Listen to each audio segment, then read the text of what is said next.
السلام علیکم رحمۃ اللہ وبرکاتہ۔ ایک بہت دلچسپ قصہ ہے جو آپ سماعت فرمائیں۔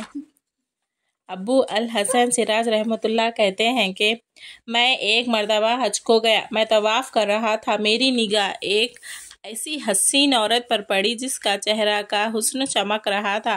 میں نے کہا واللہ ایسی حسین عورت میں نے آج تک نہیں دیکھی۔ یہ اس کے چہرے کی ساری رونق اس وجہ سے ہے کہ اس کو کبھی کوئی رنج و غم نہیں پہنچا۔ اس نے میری بات سن لی، کہنے لگی تم نے یہ کیا کہا؟ واللہ میں غموں میں جکڑی ہوئی ہوں اور میرا دل فکروں سے اور آفتوں سے زخمی ہے اور کوئی بھی میرے غموں میں میرا شریک نہیں ہے۔ میں نے پوچھا کیا ہوا؟ کہنے لگی میرے خوانین نے قربانی کی ایک بکری ذبح کی۔ میرے 2 چھوٹے بچے کھیل رہے تھے اور ایک بچہ دودھ پیتا میری گود میں تھا۔ میں گوشت پکانے کے لیے اٹھی تو ان دونوں لڑکوں میں سے ایک نے دوسرے سے کہا میں تجھے بتاؤں کہ ابا نے بکری کس طرح ذبح کی؟ اس نے کہا بتا۔ تو اس نے چھوٹے بھائی کو لٹا کر بکری کی طرح ذبح کر دیا۔ پھر وہ اس کو ذبح کر کے ڈر کے مارے بھاگ گیا اور پہاڑ پر چڑھ گیا۔ وہاں ایک بھیڑیے نے اس کو کھا لیا۔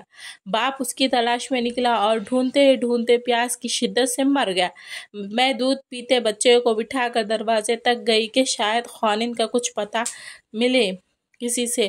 وہ بچہ کھسیٹتا ہوا ہانڈی کے پاس پہنچ گیا اور چولہے پر رکھی ہانڈی جوش میں پک رہی تھی۔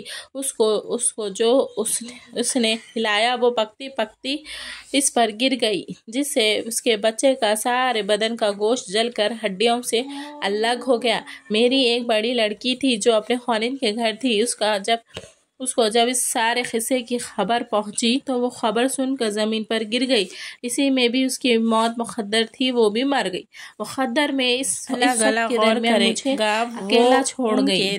موت نے میں نے کہا ان مصیبتوں پر تجھے کس طرح صبر آیا؟ وہ کہنے لگی کہ جو شخص صبر اور بے صبری 3 شعر پڑھے اور جلدی، جس کا ترجمہ یہ ہے کہ میں نے صبر کیا اس لیے کہ صبر بہترین اعتماد کی چیز ہے اور اگر بے صبری سے مجھے کوئی فائدہ پہنچ سکتا تو کرتی۔ میں نے ان مصیبتوں پر صبر کیا، اگر وہ مصائب سخت پہاڑوں پر پڑتے تو وہ پہاڑ بھی ٹکڑے ٹکڑے ہو جاتے۔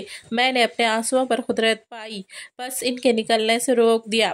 اب وہ آنسو میرے اندر